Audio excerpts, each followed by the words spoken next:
Испытано на себе.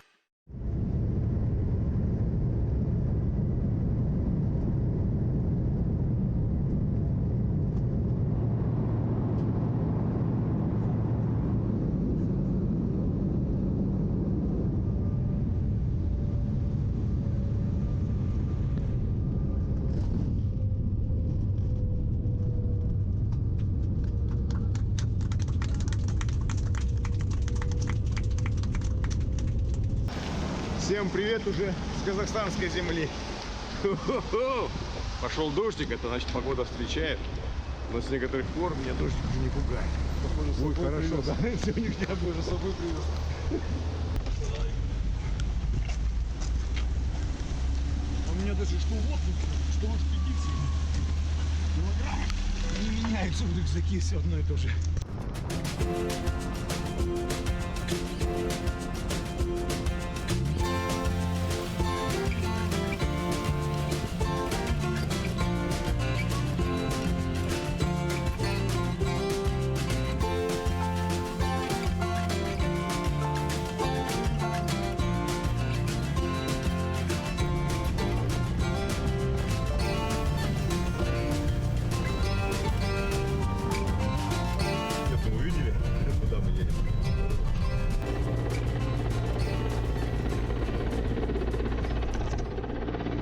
Друзья, пришла вертушка.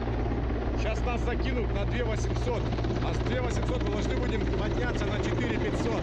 Ну что, Алгаз, вперед!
Наши приключения начинаются.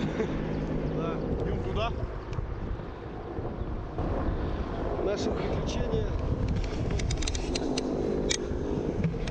Живописнейшая поляна, солнечная. Называется солнечная. Так, сейчас тебе нужно здесь поработать будет, да, чуть-чуть? Да. Ну, крутямба. Вообще, спасибо, Леш, что пригласил меня. Да я вообще, если бы один, я думал, и лететь, не лететь, прикинь бы здесь. Офигенно. Нам потом туда пойдем. А, нормально. Вон по ущелью, да, будем подниматься. Итак, друзья, вертушка нас благополучно высадила на высоте 2800 метров над уровнем моря. Это место называется Солнечная поляна. Ну и правда, тут солнце, лепота. Тепло, кстати. Несмотря на то, что снег лежит, все равно погода такая, солнце пригревает. Очень тепло. Вот, ну, сейчас Алексей возьмет несколько проб, сделает замеры для Гидромет Казахстан. И потом мы идем в пешечку. Вон через то ущелье на перевал туристов. С отметкой сегодня мы должны пройти отметку 4000 километров, 4000 метров над уровнем моря. Настроение бодрячком. Надеюсь, хватит мне сил донести рюкзак туда. И в принципе хватит моей подготовки из шепота Алдана, из Цеха-Станового хребта. Все-таки, думаю, немножко подготовлены. Но Тут есть такой момент, я не знаю, как мой организм отреагирует на набор высоты. Потому что я выше 3000 не бывал еще пока в этом сезоне. Посмотрим, речка, вода какая голубая, ну просто все великолепно. Здорово, друзья, вот честно, хочу, чтобы вы вот, глядя на это видео, тоже воодушевились и предприняли попытку куда-нибудь сходить. Вокруг столько прекрасных, красивых мест. Ну и, конечно же, надеюсь, мои сюжетики, мое видео понравится вам.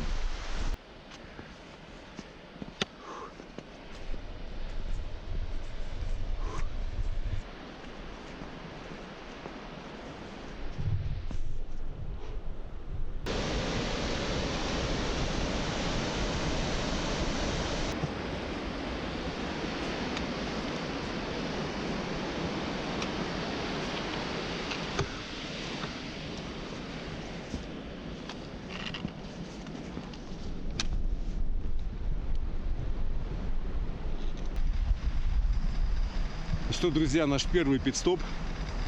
Вообще эти первые полдня у нас будут самые сложные. Идем с набором высоты с 2800 на 4.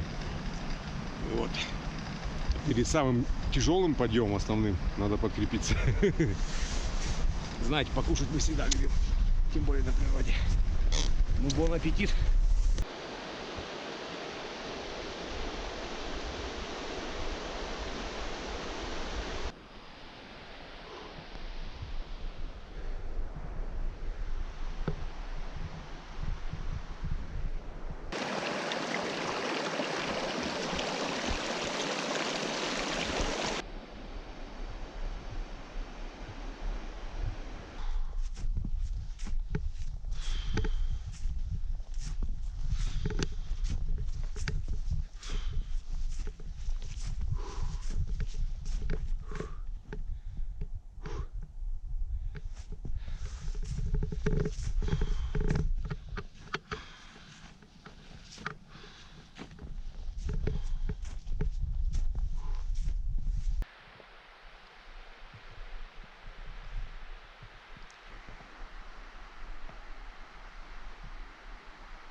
Уже 5 часов идем с набором высоты.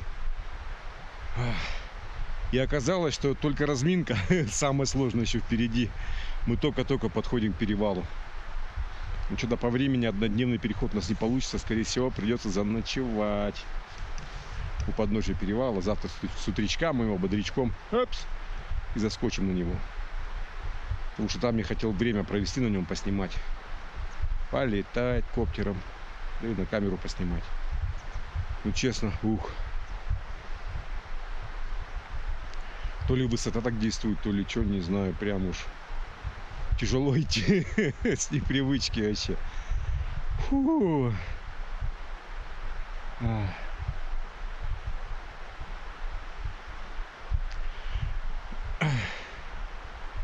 Уже сбросил килограмм подкожного сала.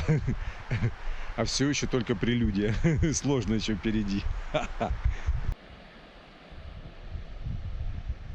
Доброе утро. Такая у нас выдалась ночевочка на 3000. Впервые ночевал. Ну, в принципе, нормально. Тепленько. Спальник оправдал свои ожидания. Такой камушек, конечно, под боком. Ну, дал. Ну что, будем чаек пить, собираться и штурмовать этот пресловутый перевал туристов. Ветерок сегодня.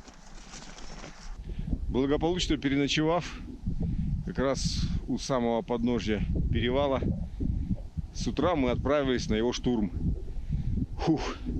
Осложнение заключается в том, что мешает продвижению выпавший накануне снег. Тяжело идти. Ну и плюс мне, как неподготовленному, конечно, сказывается высота. У нас набор идет сейчас уже 3500.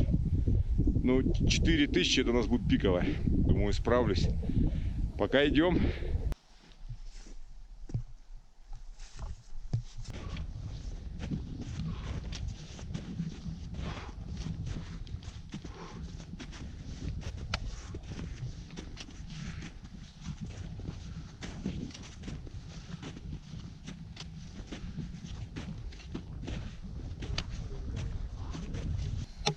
Ну вот вы знаете, что хочу сказать. Ведь звали же в Таиланд, в Турцию. Лежал бы сейчас на песке, грел бы пузо, наращивал жировые прослойки. Нет же вот. Захотелось в горы. Но теперь приходится всю свою волю в кулак и идти. Идем уже часа 3, а еще часов 8 идти. Вон туда. Туда, думаю, за 6 доберемся. Даст Бог. А еще 4 вниз спуск будет. Но спуск уже попроще. Но как-то вот решил, что нужно было сделать это. Ну, посмотрим.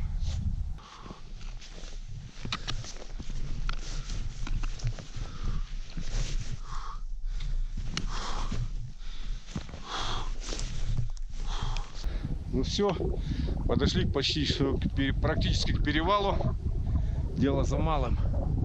Штурмануть его. Фух. Ну идет вроде нормально. Темп дошел свой.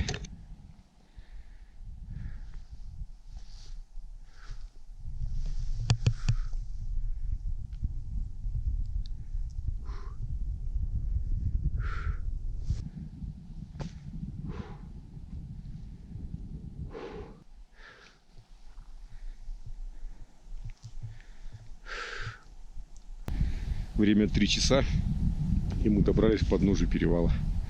Идем на штурм, ни пуха, ни пера.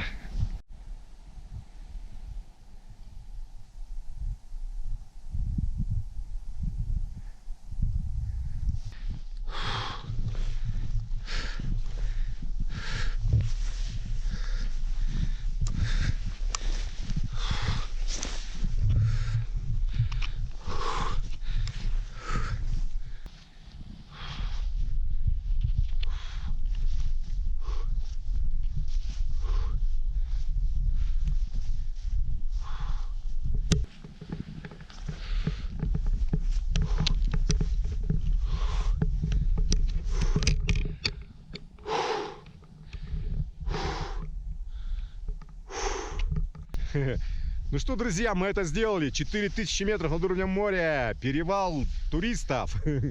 Мы это сделали. Спасибо Алексею. Провел меня потаенными тропами.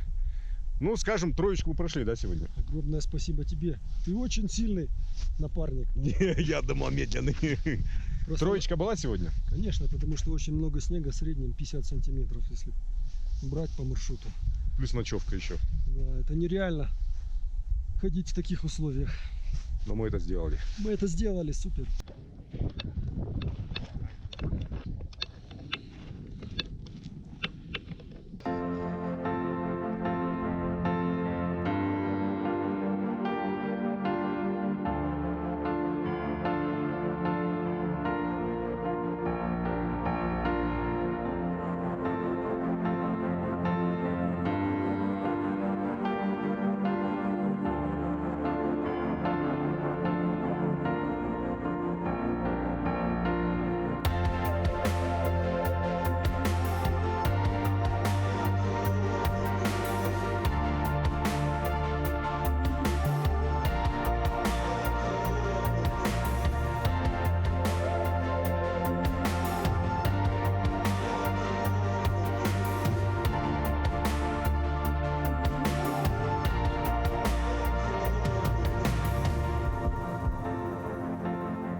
Ну что, идем на спуск. Тоже не близко. Как сказал Алексей, расчетное время прибытия, даст Бог, 1 ночи. Вау, еще идти.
Ну что, друзья, впереди еще много-много приключений по этому чудесному городу Алмате. Также съездим в область. Ну а пока у нас очередной пит-стоп. И не в укор будет сказано всем лагманным Якутии, в которых я был. Но самый лучший лагман готовится здесь, в доме моего дяди. Рахматуллина Салама готовит его очаровательная супруга. Итак, самый настоящий уйгурский лагман. Вперед!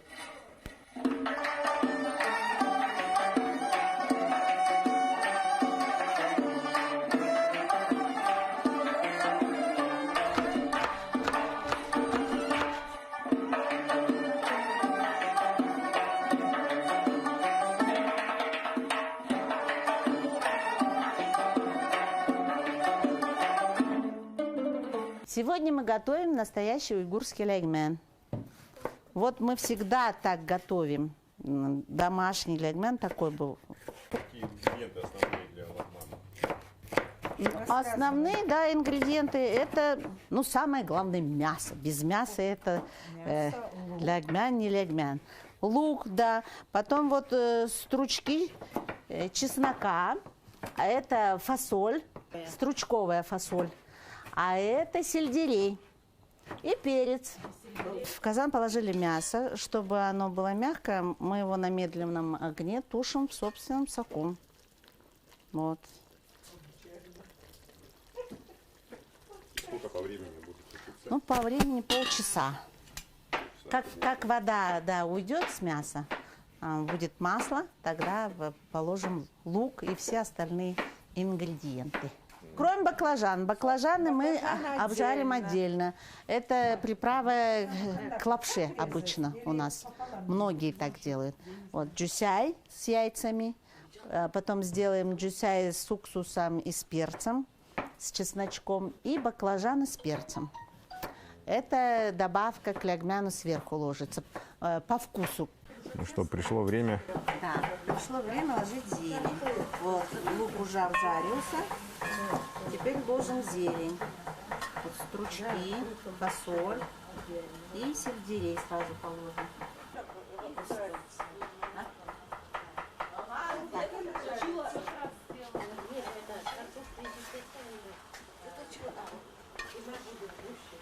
Тесто месим как на пельмени. Яйца добавляем, соль с водой. И вот замешиваем не сильно тугое, но и не мягкое. Немножко отлежаться, чтобы каталось потом.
Наш лягмян готов.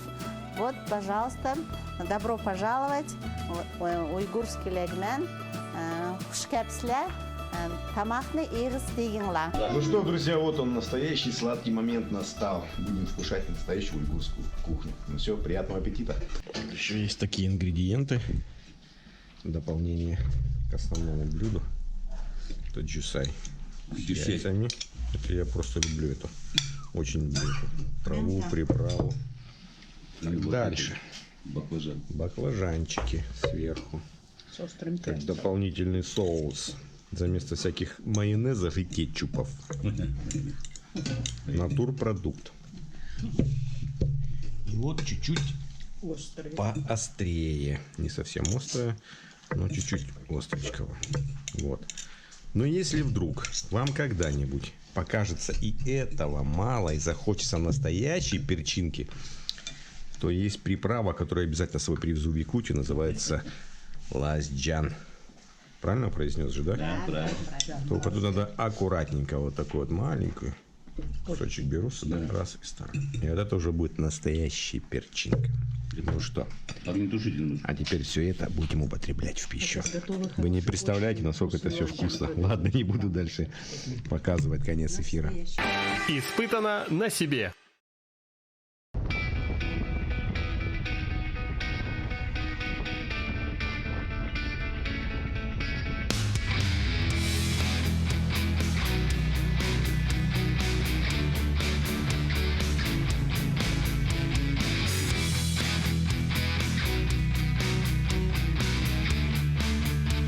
Наш трип по Алматы продолжается. Сегодня мы выехали на пески, где пройдем курс обучения для начинающих управления мотоциклом класса эндуро.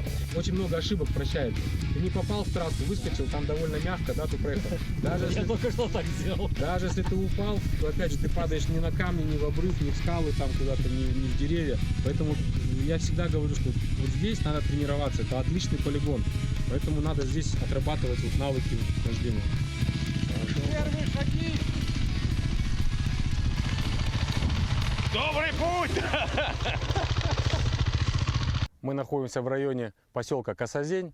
Это близко от города Алма-Аты, примерно 40 километров. Прекрасное место, полигон. Эндуристы Алма-Аты очень любят и знают это место. Здесь подготовленные трассы, хотя они общего пользования, но тем не менее все местные жители уже знают, что здесь проходит подготовка и соревнования по эндуро, по мотоспорту. Сегодня у нас будут люди разного уровня подготовки. Кто-то совсем начинающий, буквально первый раз подходит к мотоциклу. Мы объясним, расскажем, как мотоцикл устроен, как им управлять и как соблюдать технику безопасности при езде на мотоцикле. Также у нас будет группа, которая более подготовленная, люди, которые уже ездят на мотоциклах, знают мотоциклы, умеют ими управлять, но нет опыта в песках. Поэтому сегодня у них будет новый опыт в песках, и мы им расскажем, как это делать правильно, безопасно и с интересом.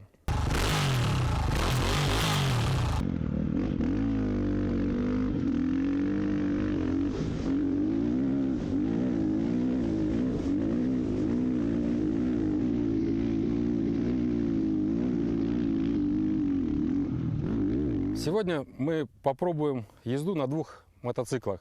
При внешнем сходстве два колеса, два крыла, сидушка, руль, тормоз, газ, они абсолютно разные.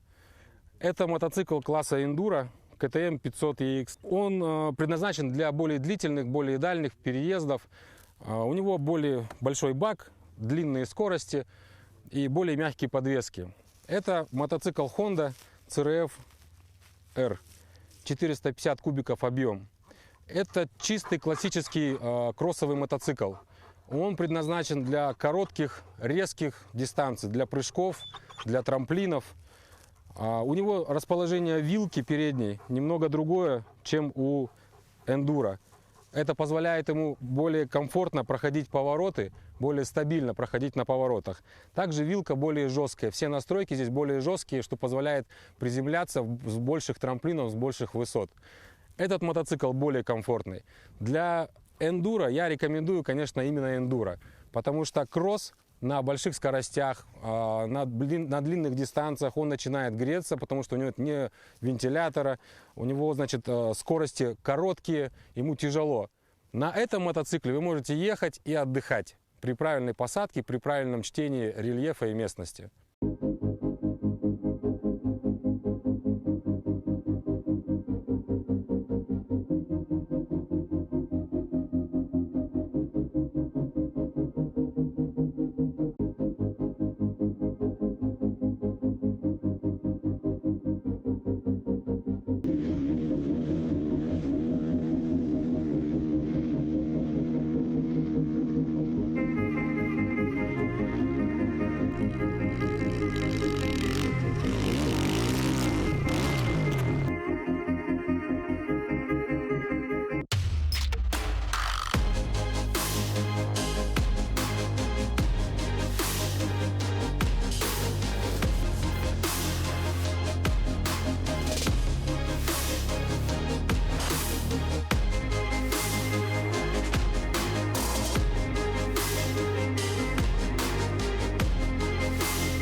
Что? Вот они, пески.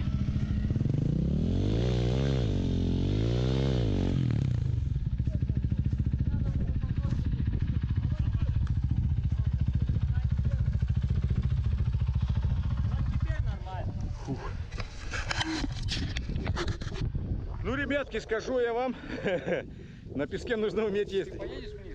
Оказывается, медленно, как я, изначально нельзя. Надо газу, ходом, ходом.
Друзья, что можно вытворять на мотоцикле класса эндуро на песках, вам продемонстрировал Андрюха, за что ему спасибо. Урок был вот такой полноценный. Ну, я пока еще очкую штурмовать такие барханы, но уже какой-то опыт сегодня, безусловно, приобрел. Как по песку ехать вообще впервые в жизни.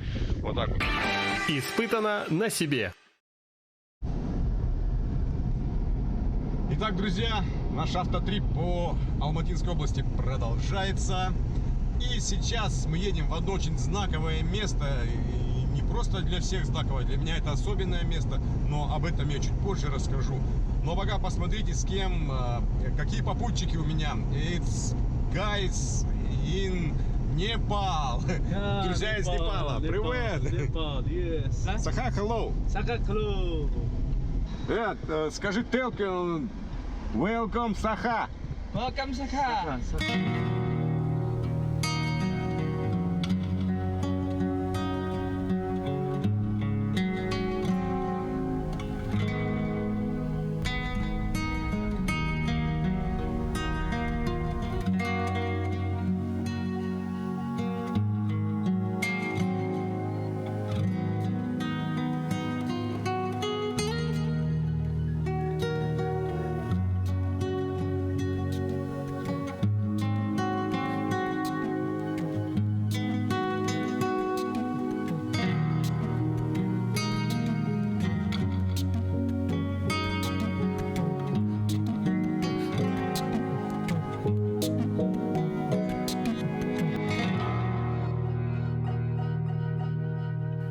Дело в том, что я встречала уже много раз людей из Казахстана в Непале. Все больше и больше людей приезжают в Непал сейчас просто посмотреть на Гималаи и в поисках каких-то духовных мест силы, в поисках себя. И мы общались много, и я много раз уже слышала до этого, что в Казахстане есть буддийские места, и как бы есть несколько очень сильных духовных мест. И в частности, то место, в которое мы вчера приехали, я о нем слышала уже, может быть, где-то год назад услышала. Потом вот мои друзья из Казахстана, они мне прислали фотографии, видео, и у меня возникло такое желание очень сильно побывать в этих местах, потому что я уже давно мечтала побывать в Казахстане, и так все сложилось, что Ани Чейндролма и Лама Тензин ехали с концертом, я им помогала, поэтому то есть я была таким неким посредником между Непалом и Казахстаном, да, то есть русскоязычным посредником, скажем так. Вот. И я очень обрадовалась этой возможности побывать в Казахстане, посмотреть на эти места. И вчера мы как раз приехали в одно из самых древних мест. Но само по себе ощущение... У меня было ощущение гармонии. То есть такая эмоция, как будто вот я дома нахожусь.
Why I came to Kazakhstan? This is actually a question that I have to ask myself too. I'm here already. I think there must have been a very deep and powerful aspiration that must have been made. In, you know, as we believe in Buddhists believe in we have had many lifetimes. So I'm sure we must have made very strong aspiration. And very auspiciously or coincidentally, however you call it, I'm here because of my karmic connection to Kazakhstan and then the people of Kazakhstan, I'm sure. Today's place is so beautiful. It is so spiritual, so serene, so pure, so natural. It makes you feel deep bliss, you know? So I don't know. Sometimes when you try to explain too much, the beauty of the emotion, beauty of the experience is lost. So sometimes better not to say anything.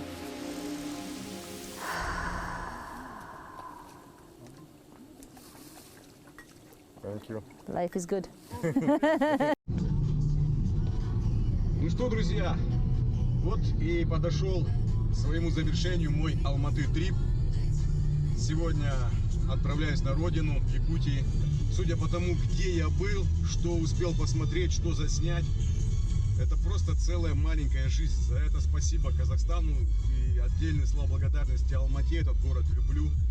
Ну и особые слова благодарности компании, которых я всегда с теплом буду вспоминать. Это, конечно же, Казах Travel Guide за умопомрачительные локации. Я думаю, вы уже, друзья, оценили всю эту красоту природы. Это все благодаря Казах Travel Guide. Отдельно спасибо им за вертолет и за буддийского ламу.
Испытано на себе.